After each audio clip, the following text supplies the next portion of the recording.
Bismillahirrahmanirrahim. Assalamualaikum warahmatullahi wabarakatuh. Perkenalkan, nama saya Nur Azizah Amiruddin dari kelas Ikom A dengan NIM 50700122032. Saya akan menjelaskan metode dakwah Rasulullah Shallallahu Alaihi Wasallam.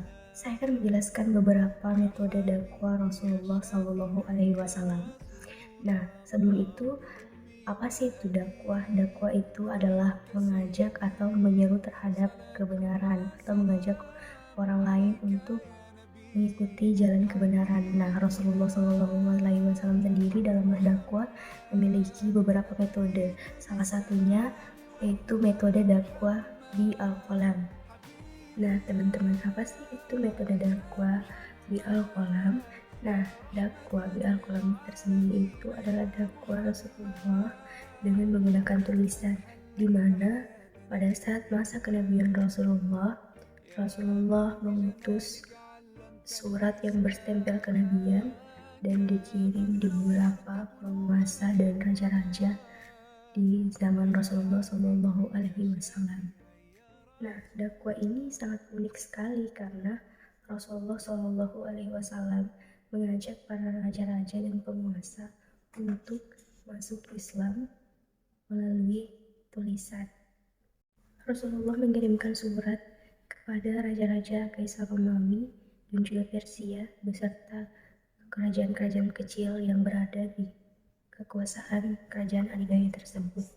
Pada awal masa kenabian, Rasulullah Shallallahu Alaihi Wasallam membangun hubungan baik dengan petinggi-petinggi kerajaan, termasuk raja dari kerajaan Romawi yakni Raja Heraklius, raja penguasa dari Ethiopia, Persia, dan lain sebagainya. Adapun surat dakwah yang pertama kali diutus oleh Rasulullah Shallallahu Alaihi Wasallam yakni kepada penguasa Jazirah Arab, yaitu Raja Najasyi pada tahun 5 Hijriah atau bertepatan pada tahun 628 Masehi.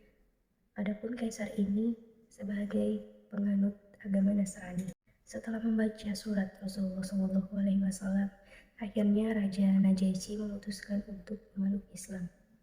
Nah, selanjutnya surat Rasulullah terhadap Kaisar Heraklius, penguasa Romawi di kala itu yang berkuasa di Konstantinopel yang sekarang menjadi Istanbul.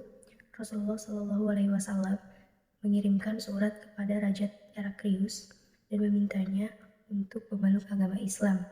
Setelah membaca surat tersebut, Sultan Raja Heraklius mengakui bahwa Islam adalah agama yang menganut kebenaran, tetapi Raja Heraklius tidak mengikuti Islam. Selanjutnya yakni metode dakwah Rasulullah Shallallahu Alaihi Wasallam terhadap penduduk non-Muslim di Madinah. Nah, adapun metode dakwah Rasulullah itu yang pertama, tidak ada paksaan terhadap penganut non-Muslim untuk menganut agama Islam di Madinah. Islam merupakan agama yang pertama kali yang menyerukan toleransi dalam hal beragama, membebaskan hidup berdampingan meski berbeda agama. Selain itu, Rasulullah SAW juga bersifat adil, jujur, ramah, dan juga menebar kebaikan kepada penduduk-penduduk non-Muslim di Madinah dan tidak membeda-bedakan antara penduduk non-Muslim dan juga penduduk Muslim yang ada di Madinah. Adapun juga metode dakwah yang dilakukan Rasulullah Shallallahu Alaihi Wasallam ada dua periode, yakni periode Mekah dan juga periode Madinah. Nah, saya akan menjelaskan pertama-tama untuk periode Mekah. Pada saat Rasulullah Shallallahu Alaihi Wasallam berdakwah di periode Mekah, berdakwah di kota Mekah, Rasulullah Shallallahu Alaihi Wasallam berdakwah secara sembunyi-sembunyi dahulu kepada sanak keluarganya, kemudian baru berdakwah secara terang-terangan. Yang kala itu Rasulullah berdakwah dan memfokuskan mengenai ketauhidan atau berdakwah menjelaskan tentang tauhid, mengesahkan Allah Subhanahu wa taala, di mana pada saat itu kondisi Mekah banyak menyembah berhala. Selanjutnya metode dakwah Rasulullah Shallallahu Alaihi Wasallam di Madinah. Pada saat Rasulullah Shallallahu Alaihi Wasallam hijrah ke Madinah, beliau langsung melakukan dakwah, yakni dengan cara yang pertama dengan membangun masjid. Pada saat di Madinah, Rasulullah Shallallahu Alaihi Wasallam membangun dua masjid. Yang pertama Masjid Quba pada saat Rasulullah Shallallahu Alaihi Wasallam pertama kali tiba di Madinah, dan yang kedua Masjid Nabawi yang dijadikan sebagai pusat pendidikan dan juga pusat pemerintahan pada masa itu.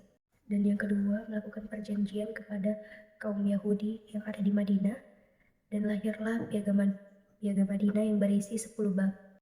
Yang ketiga mempersaudarakan kaum Ansar dan juga kaum Muhajirin.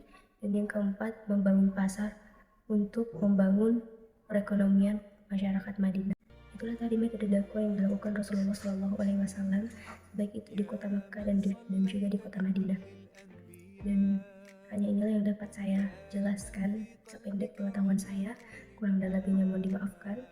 Wabillahi taufiq wal hidayah. Wassalamualaikum warahmatullahi wabarakatuh.